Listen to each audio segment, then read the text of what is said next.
Chers amis fidèles du Padre Pio, bonjour. Vous assistez au programme grâce au Padre Pio. Et vous savez, ce sont les commentaires de vos commentaires. Autrement dit, je vous remercie de vos commentaires. Ils me permettent d'aborder vos idées et également quelques questions d'actualité qui ont une importance capitale pour nous.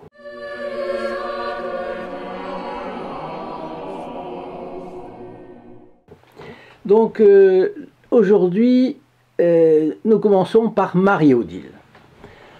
Marie-Odile qui me dit comme ça: je clique sur j'aime avant de regarder la vidéo, tellement je suis certaine d'apprendre quelque chose d'important que je ne savais pas ou dont je ne comprenais pas l'importance, ou encore que je savais sans vouloir l'admettre. C'est très gentil de votre part, Marie-Odile, merci beaucoup de votre gentillesse. Cela montre une confiance qui me touche, mais c'est aussi un bon moyen pour ne pas oublier de mettre votre like, et cela fait monter notre chaîne dans les références de YouTube. C'est ce que vous faites. C'est un peu pareil pour s'abonner. Vous savez qu'il y a toujours du nouveau avec le Padre Pio, et si vous voulez être sûr de ne rien rater, s'abonner évidemment est le meilleur moyen, et c'est gratuit. Vous cliquez sur je m'abonne ou sur s'abonner dans la description ici en bas, et vous actionnez la clochette qui apparaît. Vous actionnez ensuite l'option toutes, ce sont 3 clics et vous êtes abonné. Marie-Odile continue. La vie du Padre Pio nous explique ce qui compte pour nous sauver de nous-mêmes, de nos fausses routes, de nos impressions. Gratitude infinie à notre cher Padre Pio qui, du ciel, quoi qu'il arrive, continue de nous guider et de nous protéger. Soyons sûrs qu'il nous attendra à la porte du ciel jusqu'au dernier de ses protégés. Y avez-vous pensé être accueilli à la porte du paradis par le Padre Pio? Est-ce que cela ne vaut pas tous les efforts ici-bas tant qu'il est temps? C'est-à-dire pratiquer les 10 commandements de Dieu et les 5 commandements de l'Église de façon exemplaire. Même quand c'est difficile, notre récompense sera grande dans les cieux. Pensons à nous confesser. Et régulièrement, pensons plus souvent au Padre Pio aussi. Prions-le pendant la journée. Consacrons-lui notre journée. Interrogeons-nous au long de la journée si telle ou telle chose doit être faite, si elle plaît à Dieu de cette manière et pas d'une autre. Évidemment, stoppez vite la réalisation si nous sentons qu'elle est mauvaise, et entre plusieurs voies, choisissons celle qui sera la plus avantageuse pour le Padre Pio. Donc prions-le, continue Marie-Odile, on lui demande des grâces avec foi, espérance et ferveur. Le Padre Pio est toujours là, présent, et veut nous protéger contre nous-mêmes. Si on l'ignore, au lieu de nous laisser guider, nous créons notre propre enfer. Comme toujours, c'est un plaisir de partager cette vidéo en espérant qu'elle fera boule de neige et le tour de la terre. Que Dieu vous bénisse et nous protège. Je remarque que Marie-Odile est une super active. Elle s'est abonnée, elle partage les vidéos et elle fait ainsi un apostolat qui porte le Padre Pio dans un nombre immense de foyers. Et en plus, elle ajoute son like. Le Padre Pio l'en remerciera, j'en suis absolument sûr. Maintenant, nous avons un commentaire, et c'est un curé de campagne zélé et fervent. Et voilà ce qu'il me dit. Grand merci pour ces vidéos dont je me délecte. Chacune d'entre elles est un petit grain du chapelet qui donne vie, joie et indique le vrai chemin du Christ, malgré ces temps que nous traversons. Je les transmets autour de moi. Je suis si heureux d'être prêtre, que Padre Pio m'aide à être le petit pion qui peut permettre de sauver les âmes. Priez pour moi pour que mon confessionnal se remplisse. Soyez assurés de mes prières. Eh bien, cher monsieur l'abbé, c'est moi qui vous remercie de vos gentils mots d'encouragement. Je suis très content que des prêtres apprécient notre chaîne. Et je suis très touché par le rapprochement que vous faites entre ces vidéos et les petits grains du chapelet. J'aime beaucoup votre commentaire. Puis vous dites, je suis si heureux d'être prêtre, ce qui peut permettre de sauver des âmes. Et effectivement, avoir dans les mains cette faculté de sauver des âmes, c'est un trésor. Et c'est aussi une haute dignité. Autrefois, la société reconnaissait officiellement tout le bien qu'elle recevait de la classe sacerdotale. C'était le premier ordre de la société, à cause du caractère sacré dont sont revêtus les ecclésiastiques. C'est la plus haute des vocations, enseigner, guider et sanctifier les âmes. Nous considérons les médecins avec respect parce qu'ils soignent notre santé, à laquelle nous tenons tant. Et soigner les âmes n'est-il pas tellement plus important que de soigner les corps? Donc considérons les prêtres comme ce qu'ils sont. Ceux qui font descendre le Christ sur l'autel lors de la messe. Ceux qui ont la charge de nous enseigner les tenants et les aboutissants de la foi et de la morale catholique.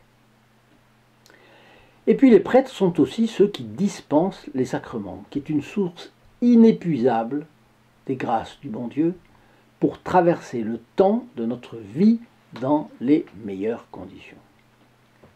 Alors précisons que notre vie se déroule sous le signe de l'infinie miséricorde de Dieu. Vous savez qu'il y avait un débat un jour entre les apôtres sur le pardon des péchés que les pénitents continuaient à commettre et à renouveler. Et Saint Pierre demande à notre Seigneur, « Combien de fois devrons-nous pardonner les péchés ?» Et notre Seigneur lui répond, « 70 fois 7 fois, c'est-à-dire 490. Autant dire, autant de fois que la personne viendra se confesser. Bien sûr, si elle est contrite et prend la ferme résolution de ne plus recommencer, ça va de soi. Miséricorde donc pour le pécheur, et même pour le pécheur récidiviste. Sur cette terre, miséricorde. Mais à notre mort, la face du théâtre change. Ce n'est plus l'heure de la miséricorde, c'est l'heure de la justice, c'est-à-dire de la vertu de Dieu qui consiste à donner à chacun ce qui lui est dû. La doctrine catholique de l'Église, qui est certaine et constante, attestée dans les conciles, attestée partout, nous apprend que là, il n'y a que 3 solutions. 1. La récompense du ciel pour ceux qui ont pratiqué tous les 10 commandements de Dieu et jusqu'au bout. 2. L'enfer pour ceux qui l'auront voulu, parce qu'ils auront dédaigné toutes les grâces de conversion que Dieu leur aura envoyées au long de leur vie, et qui mourront en état de péché mortel, c'est-à-dire qui aura causé la mort de l'âme, la séparation d'avec Dieu. Il faut savoir que, et ça c'est une vérité de l'Église également, qu'au long de sa vie, un homme a eu plusieurs fois, de nombreuses fois même, la grâce qui est passée à côté de lui. Il passe à côté d'une église, il rentre dans une église, il a quelqu'un qui meurt, enfin il y a 1000 occasions. Dieu en profite pour donner la grâce de se convertir à chaque fois. C'est pour ça que quand quelqu'un meurt et va en enfer, ce n'est pas par hasard, non. Bon, et la troisième voie, la seule troisième possibilité, c'est le purgatoire, bien sûr, pour ceux dont l'âme aura besoin de se purifier encore du reste de ses péchés, car au ciel, rien d'impur, vous l'avez compris, rien d'imparfait ne peut rentrer. Alors, qui va nous aider à entrer au ciel? La pratique de sacrements. Et qui nous donne les sacrements? Les prêtres. Alors, cher monsieur l'abbé, vous ajoutez cette phrase, que Padre Pio m'aide à être le petit pion qui peut permettre de sauver des âmes. Priez pour moi pour que mon confessionnal se remplisse. Formule d'autant plus pertinente qu'elle est dite en pleine tourmente du rapport Sauvé, dont la publicité énorme pourrait écraser l'enthousiasme de certains prêtres encore imbibés de la hauteur de leur vocation. Donc je suis heureux, je suis ravi d'entendre ce joli témoignage décomplexé et plein de zèle apostolique. Nous allons prier pour que votre confessionnal se remplisse. que vous y fassiez autant de bien que le Padre Pio, et même pour que le Padre Pio vous assiste avec ses meilleures grâces dans votre apostolat. La seule chose à laquelle j'ajouterai un petit bémol, c'est lorsque vous dites que vous seriez un petit pion. Je comprends la modestie de la formule, mais surtout dans un moment comme celui-ci, vous êtes un prêtre résistant à la marée. Dans cette société, vous êtes plus un pivot qu'un pion. Vous êtes plus qu'un pivot, vous faites partie de l'axe central autour duquel tourne toute la société. Parce que Dieu a fait les choses ainsi. Saint Louis-Grillon de Montfort dit que l'histoire tourne autour des bons, qu'on le veuille ou non, même minoritaire, même persécuté, l'histoire tourne autour des bons. L'Église militante est le plus souvent minoritaire, mais elle est l'axe autour duquel tout tourne. Alors je me permets de solliciter tous les membres du groupe des protégés du Padre Pio pour qu'ils prient de tout leur cœur pour vous, monsieur l'abbé, et pour vos intentions. La vocation sacerdotale implique le sacrifice d'une vie. Elle implique le sacrifice de la vie tranquille qui ne consistera pas donc à améliorer ses ressources, mais à se mettre au service des âmes. Et puis, sacrifice de s'abstenir d'une vie de famille.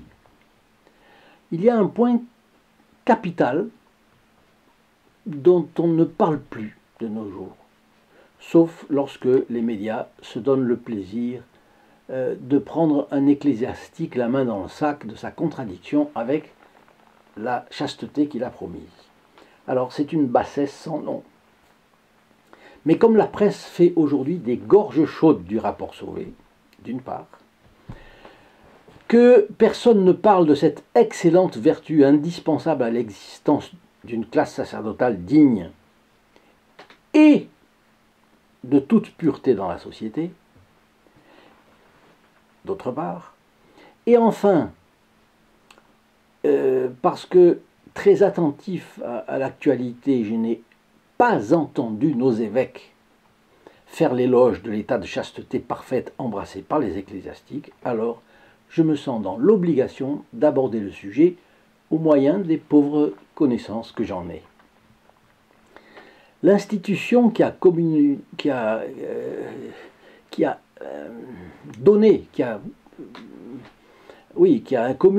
à l'Europe le grand élan spirituel des Xe et XIe siècles, qui a mis l'ordre dans la féodalité, qui a pacifié les rapports entre le sacerdoce et l'empire, qui a pacifié les rapports entre les princes, entre les clans, entre les familles. L'institution qui a fait passer la société de l'état rustre, tempétueux, divisé du IXe siècle pour en arriver à la belle unité de l'Occident du XIe siècle, eh bien, qui a réalisé cela? Vous le savez, c'est l'ordre clunisien. Donc les bénédictins installés à Cluny, l'abbaye de Cluny en Bourgogne. L'ordre clunisien qui a été dirigé par 5 abbés de très grande envergure. Saint Odon, le bienheureux Aymar, Saint Mailleul, Saint Odilon et Saint Hugues. 5. L'ordre clunisien, qui a compté jusqu'à 10 000 moines répartis en 1 millier d'abbayes, était en relation avec tout ce qui comptait d'élite dans toute l'Europe. Les élites temporelles, les élites spirituelles. Il a profondément influencé les façons d'être, de penser et d'agir depuis les élites jusqu'aux tranches de population de plus en plus grandes et jusqu'à toucher tout le monde. Et ainsi, il a obtenu de Dieu, en 2 siècles, l'élévation de toute la société, de ses mœurs et de ses institutions. Je pose la question, pourquoi avez-vous pensé? Eh bien, parce que ce réseau d'abbayes était basé sur l'obéissance, pratique de l'humilité, la pauvreté, pratique de la pénitence, et la chasteté de ses religieux. Et c'est cela qui a mérité les grâces de Dieu et fait monter la civilisation d'une manière jamais égalée jusque-là. Alors, un mot sur la chasteté, vertu rare aujourd'hui, attaquée, bien sûr, mais qui, chez celui qui la pratique, fait reluire toutes les autres vertus d'un éclat tout à fait spécial. C'est elle qu'on désignait autrefois comme la belle vertu, lorsqu'on osait encore l'exalter. Mais les médias de la pensée unique, vous le savez, se vautrent dans la fange parce qu'ils cherchent à salir le clergé dans le but d'abaisser l'Église, pour dire que celle-ci est une structure d'abus de la crédulité des gens, et qu'au fond, la chasteté prétendue de l'Église est impossible, donc une hypocrisie. Et d'autant plus hypocrite qu'elle est proclamée. Et cela, justement, c'est faux. Tous ceux qui l'ont pratiquée dans l'Église et qui la pratiquent aujourd'hui sont exactement la preuve du contraire.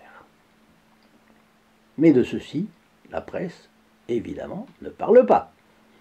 Pardon de m'étendre sur ce sujet, mais il y a des choses qui doivent être dites de façon carrée, sinon des gens peuvent avoir l'impression d'une cause perdue et d'être emportés par une marée irrésistible de scepticisme. Et c'est ce que nous ne voulons pas être. D'ailleurs, notre bon Padre Pio, modèle de la chasteté, modèle du sacrifice, modèle du zèle au service des âmes, modèle de l'amour du Christ, va nous aider à faire refluer cette marée d'immondices et à transformer le vinaigre en bon vin dans nos pays qui ont besoin d'un nouvel élan de la foi et de la morale catholique. J'insiste encore, parce que certains ecclésiastiques ont pris comme devise de se mettre à l'écoute du monde, écouter ce que le monde a à leur enseigner, au lieu que l'Église réalise le commandement du Christ, allez et enseignez les nations et baptisez-les au nom du Père, du Fils et du Saint-Esprit.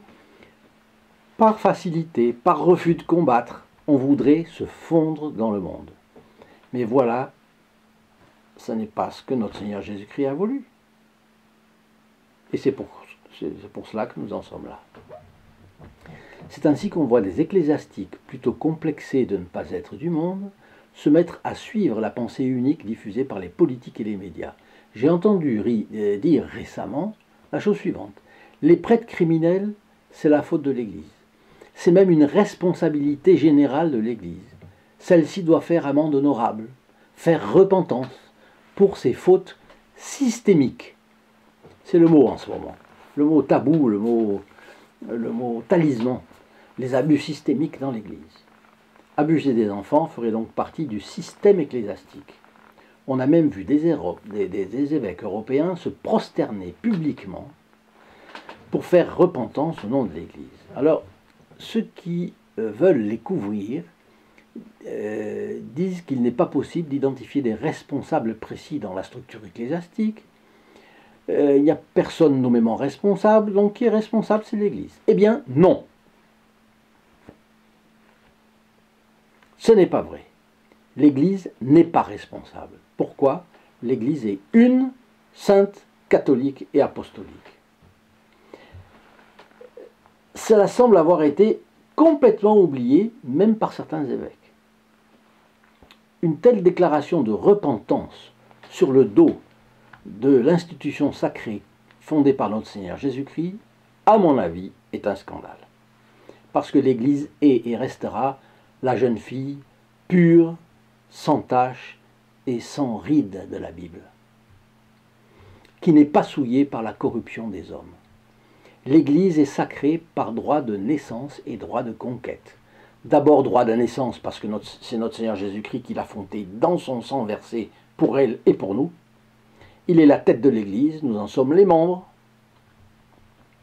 Et puis droit de conquête, parce qu'avec tous ces martyrs, ces saints, ces confesseurs, ces vierges, par millions, eh bien, elle a attiré les grâces sur la société. C'est l'histoire et c'est l'enseignement de l'Évangile. Alors des hommes de la structure ecclésiastique, eux, oui, ont été coupables et sont responsables, mais pas l'Église. Comment cela s'est-il passé? L'Église sait mieux que quiconque que le péché originel existe. péché à la suite duquel est venue une attraction. Alors comment cela s'est-il passé? Eh bien, l'Église sait mieux que quiconque que le péché originel existe.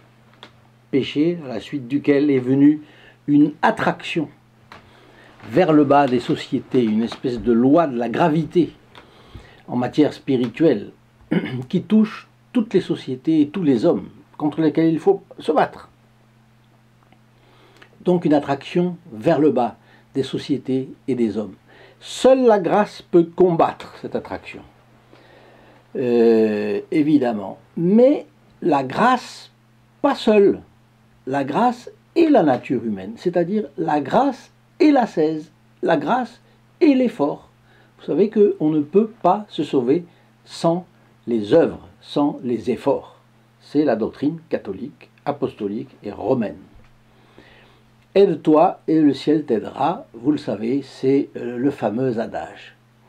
Bien,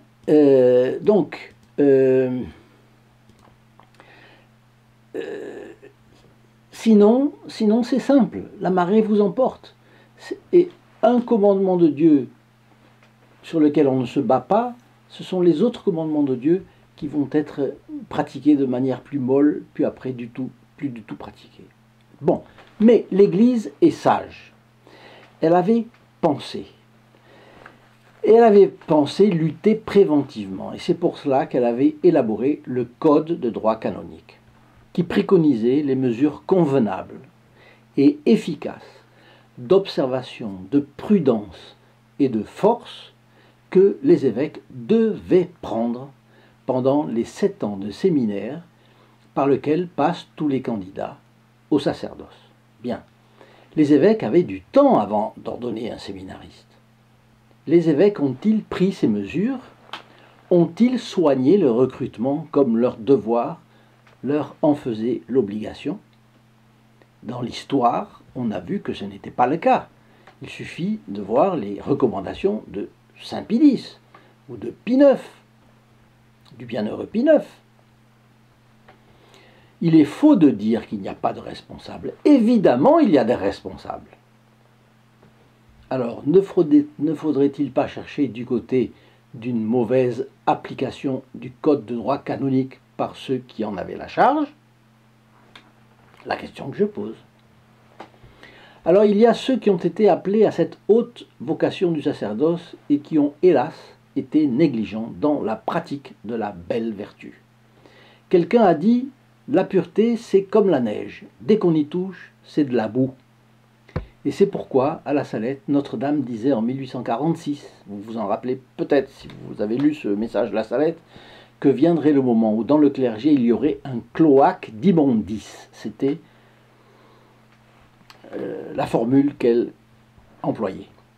Comment cela s'explique-t-il?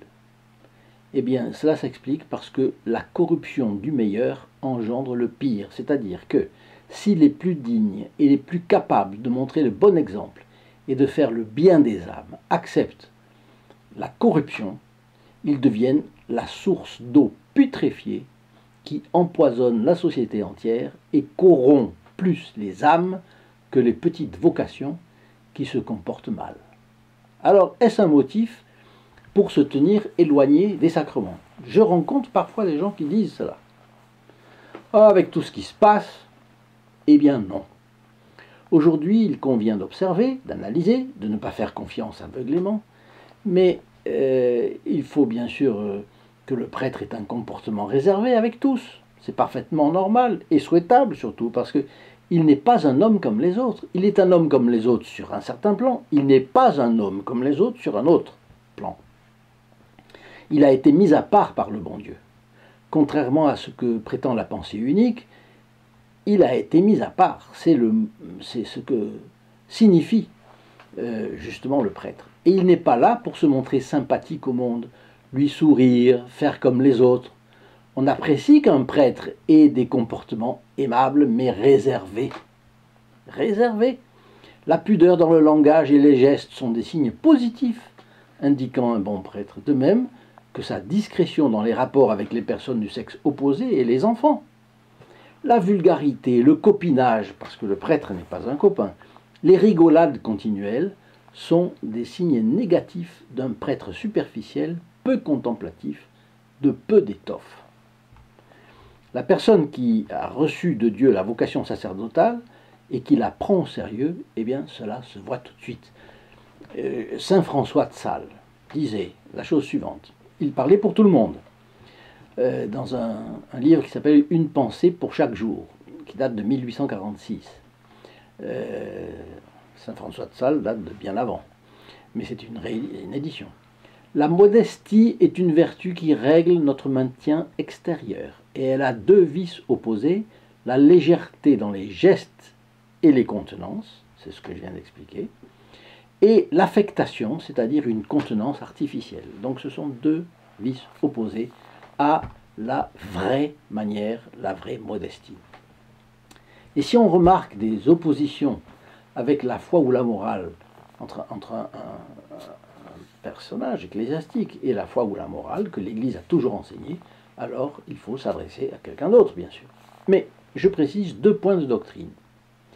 D'abord sur l'absolution. L'absolution d'un prêtre est toujours valide dès lors qu'il prononce la formule. Dès lors qu'il est prêtre, évidemment, la personne est prêtre, et deuxièmement, qu'elle donne la formule d'absolution obligatoire, qui est « Et moi, au nom de l'autorité qui m'a été confiée, je vous pardonne ou je vous absous de tous vos péchés au nom du Père et du Fils et du Saint-Esprit. » Devant le nombre de personnes qui s'affirment catholiques mais ne fréquentent pas les sacrements, alors j'en profite pour dire que la réception des sacrements est indispensable. Et c'est le deuxième point de doctrine que je voulais aborder là. Vous voyez que le message de ce prêtre qui nous a écrit a permis d'évoquer ces deux questions aussi. Le Christ a été clair dans l'Évangile, c'est l'Évangile selon saint Jean, chapitre 5, verset 19 et suivant, et le chapitre 6, verset 53 et suivant. Notre Seigneur dit la chose suivante. « Je suis le pain de vie. Vos pères ont mangé la manne dans le désert et ils sont morts. Voici le pain descendu du ciel pour que celui qui en mange ne meure point. Je suis le pain vivant qui suis descendu du ciel. Si quelqu'un mange de ce pain, il vivra éternellement.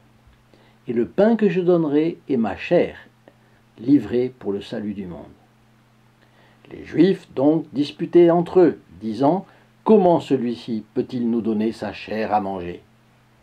Et Jésus leur dit « en vérité, je vous le dis, si vous ne mangez la chair du Fils de l'homme et ne buvez son sang, vous n'aurez point la vie en vous. Celui qui mange ma chair et boit mon sang a la vie éternelle, et je le ressusciterai au dernier jour. Car ma chair est vraiment une nourriture, et mon sang est vraiment un breuvage. Celui qui mange ma chair et boit mon sang demeure en moi, et moi en lui.